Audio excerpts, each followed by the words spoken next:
Hello everyone, good morning. কেমন আছো সবাই? আশা করছি খুব ভালো আছো। দেখো সকাল সকাল পুজো টুজো হয়ে গেছে, আর এবার ব্যাগ নিয়ে বেরিয়ে পড়লাম, যে জন্য কালকে থেকে ব্যাগ গুছিয়ে রেখে দিয়েছিলাম। তো ছেলে সেই জন্য সব ব্যাগ ট্যাগগুলো বাইরে এনে রাখলো, আর আমি এই যে এবার ঠাকুরকে প্রণাম জানিয়ে বেরোবার রেডি করছি। তো আজকে আমি একটা গ্রিন শাড়ি পরেছি, আর অরিন্দম এই পাঞ্জাবিটা পরেছিল, আমি বললাম চেঞ্জ করে গ্রিন পরে নাও। তো চলো এবার বেরোনো যাক। এই যে নাড়ুগোপালের সব জিনিসগুলো নিয়ে নিয়েছি। এখন এবার রাস্তার মধ্যে এসে মা, বাবা আর দাদার জন্য ওয়েট করছি। আর সাথে কে আছে দেখো, বললাম না সুন্দরীও যাবে। আসলে ওকে আর আমি কোথায় রেখে দিয়ে যাব, গরমকাল, জল তেষ্টা পাবে, ছোট্ট একটা বাচ্চা। তো তাই জন্য দেখো ব্যবস্থা করে ওকেও নিয়ে যাচ্ছি। কেমন দেখছো। এখন দাদার গাড়িও এসে গেছে, এবার চলো চলা যাক। আর এই দেখো ভুইফোর মন্দির, আমরাও এখানে একটু প্রণাম করে নিয়ে আগে বাড়তে শুরু করলাম। এই যে সামনে চলেছে দাদার গাড়ি, ওখানে মা, বাবা, দাদা তিনজনে আছে, আর এখানে আমরা তিনজন, না আমরা চারজন। আর এই যে বরাকর নদী আমরা পার করে গেলাম, এবার চললাম দুর্গাপুরের দিকে। আর আজকের ওয়েদারটা বলতে হবে খুবই ভালো, বেশ মেঘলা মেঘলা একটা ওয়েদার। আর এই মেঘলা ওয়েদারে দেখবে লং জার্নি করতে খুব ভালো লাগে, একদমই এনার্জি লস হয় না। দেখো বলতে বলতেই মেঘলা থেকে একদম বৃষ্টি শুরু হয়ে গেল। আর দেখবে রোদ্দুর দিলে একদম জার্নি করতে ভালো লাগে না, যতই এসি চলুক তবু কিন্তু ভীষণ গরম লাগে গাড়ির ভিতর। আর এখানে দেখো বাঁকুড়া, বড়জোড়া, খড়গপুর কতটা আর বাকি আছে সেই সবই লেখা আছে, বাট আমাদের নজর কিন্তু বাঁকুড়া অবধিই যায়, কারণ আমরা তো যাব বাঁকুড়াতে। আর এই হলো দুর্গাপুরের ড্যাম। এত অসম্ভব জল দেখেই যেন গায়ে কাঁটা দিচ্ছে। অনেক চেষ্টা করলাম ভালো করে নেবার, বাট আমাদের গাড়ি এতটা স্পিডেই চলছিল যে আমি ওটা ভালো করে খুব একটা নিতে পারিনি। তো এখন এই যে নানা রকমের গ্রিনারি দৃশ্য দেখতে দেখতে যাচ্ছি আমার ঠাকুমার বাড়ির দিকে। আর গ্রামের দিকে আসলে না আমার থেকেও বেশি খুশি আমার ছেলে হয়, ভীষণ খুশি হয় সব কিছু দেখে।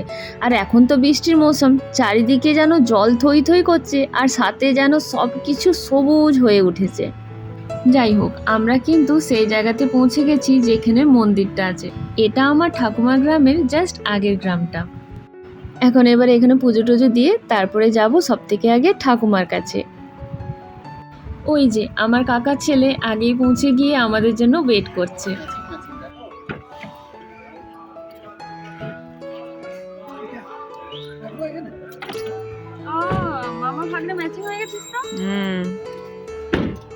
শুনেছি যে কোনো পুজো আগে বা পুজোর পরে যদি ঝমঝম করে বৃষ্টি হয় সেটা নাকি খুব শুভ হয়।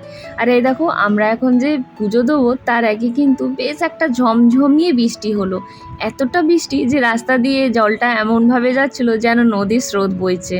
আর এইদিকের ভিউটা দেখো, আমার এত ভালো লাগে। এখানে আমরা বেশ কয়েকবার এসেছি, আমার তো অসম্ভব ভালো লাগে। দেখো মজা, দেখো খুব মজা না জল ঘাটতে, জল ঘাটতে খুব মজা লাগছে আমার। জলে পা দিয়ে চলার মজাটা শুধু যে আমার ছেলে নিয়েছিল সেটা কিন্তু নয়। এই যে এখন আমি আর মা বেশ পা ডুবিয়ে ডুবিয়ে চললাম মন্দিরের দিকে। এবার পুজো করব। আসলে এখন শ্রাবণ মাস চলছে, তো এই টাইমে নাকি রুদ্রাভিষেক করলে খুবই শুভ হয়। তাই আমাদেরও একটা ইচ্ছে ছিল, তাই চলে এসেছি এখানে। এটা হলো মা দুর্গা আর মহাদেবের একটা মন্দির, অসম্ভব সুন্দর। আর এই দেখো আমার সুন্দরী কিন্তু আগাম এসে বসে গেছে মন্ত্র উচ্চারণ শুনবে বলে।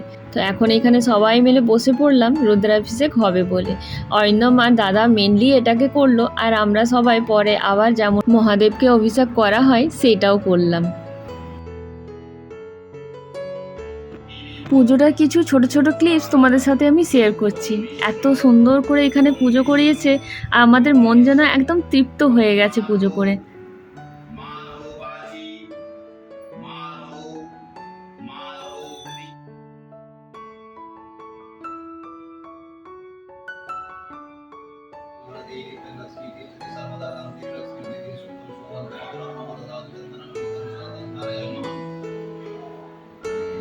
এখন সবাইকে মহাদেবের অষ্টগন্ধা দিয়ে তিলক করে দিচ্ছে, আর এটা দেখতে এত ভালো লাগছিল যে কি আর বলি।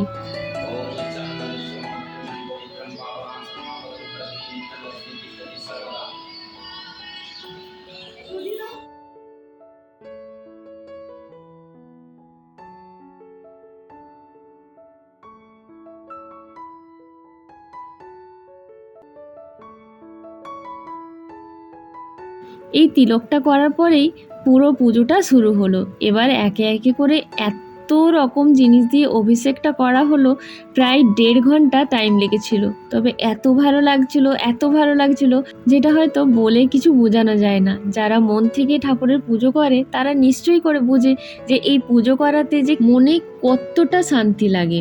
জীবনে যতই ওথাল পাথাল হোক, যতই ঝুট ঝামেলা হোক, কিন্তু এই পুজোটা সময়তে এত মনটা শান্ত হয়ে যায়। তাই জন্যই তো বলে যে যতই ঝামেলা থাকুক লাইফে, যাই কিছু হোক, একটুক্ষণ টাইম দাও পুজোতে, দেখবে সেই পুরো ডিপ্রেশনটা তোমার একদম হঠাৎ করে কম হয়ে গেল।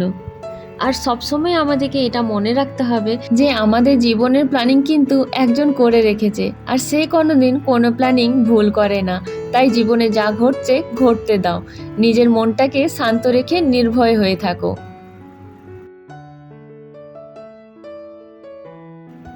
আর দেখো, এরা দুজনেই, দাদা আর অরিন্দম, দুজনে মিলে শিবলিঙ্গটাকে খুব সুন্দর করে সাজিয়েছিল। কি সুন্দর অষ্টগন্ধা দিয়ে, ভস্ম দিয়ে, নানা রকম জিনিস দিয়ে তাতে ওম লিখে খুব সুন্দর করে সাজিয়ে দিয়েছিল।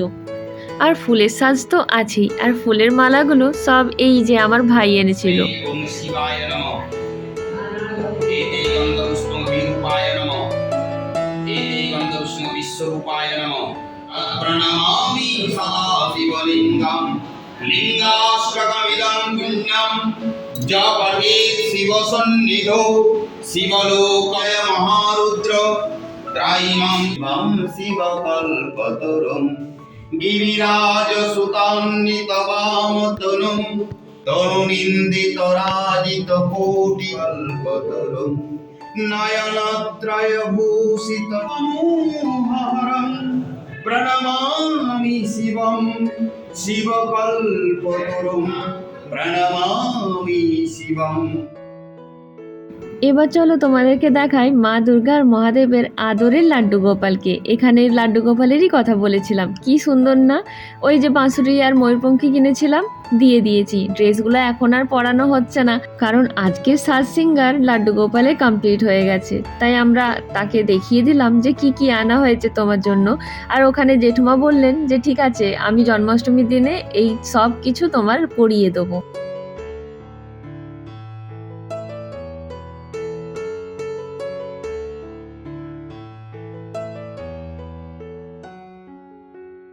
আর এই পিড়িটাও শখ করে কিনেছিলাম, কালকেই কিনেছিলাম, তোমাদেরকে দেখাতে ভুলে গেছিলাম। এটাতে লাড্ডু গোপাল শোবে।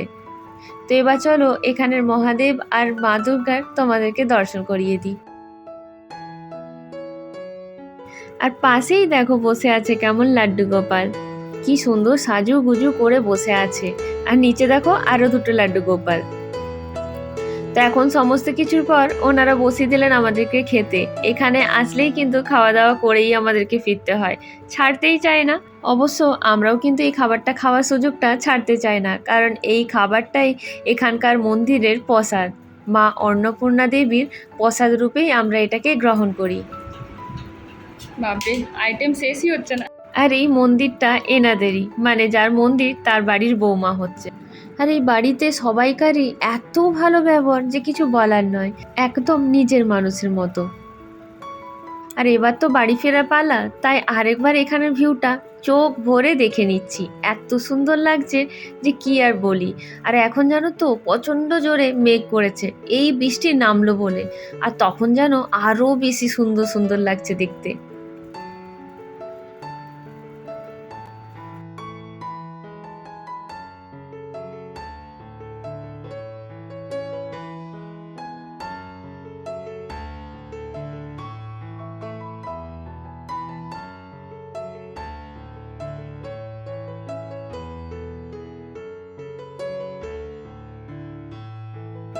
এবার তো ফিরছি, কিন্তু যাচ্ছি হচ্ছে ঠাকুমার কাছে। আজকে ওখানেই থাকা হবে ঠাকুমার কাছে। আর এখন নিশ্চয়ই এই ভিডিওটা দেখে বুঝতেই পারছো যে কি পরিমাণে মেঘ করেছিল। আর মাঝ রাস্তাতেই এত পরিমাণে বৃষ্টি হয়েছে যে কিছু বলার নেই। দেখতেই পাচ্ছ সব জায়গাতে জল একদম ভরে গেছে। এখন কিন্তু পৌঁছে গেছি ঠাকুমার বাড়িতে। আর এই ব্লগটা কিন্তু এখানেই শেষ করব। আবার দেখা হবে একটা নেক্সট ব্লগে, কারণ এটা তো অনেকটা লম্বা হয়ে যাবে। তো চলো দেখা হচ্ছে ঠাকুমার বাড়ির নেক্সট ব্লগে। ততক্ষণের জন্য সবাই সুস্থ থেকো, ভালো থেকো। আর যদি কিছু ভালো লেগে থাকে আমার ব্লগে, তাহলে কিন্তু লাইক শেয়ার আর কমেন্টটা করে যেতে ভুলবে না। Bye bye. কত লেবুগুলো হয়েছে দেখো, কি সুন্দর বড় বড় হয়ে গেছে, অনেক বড় বড়।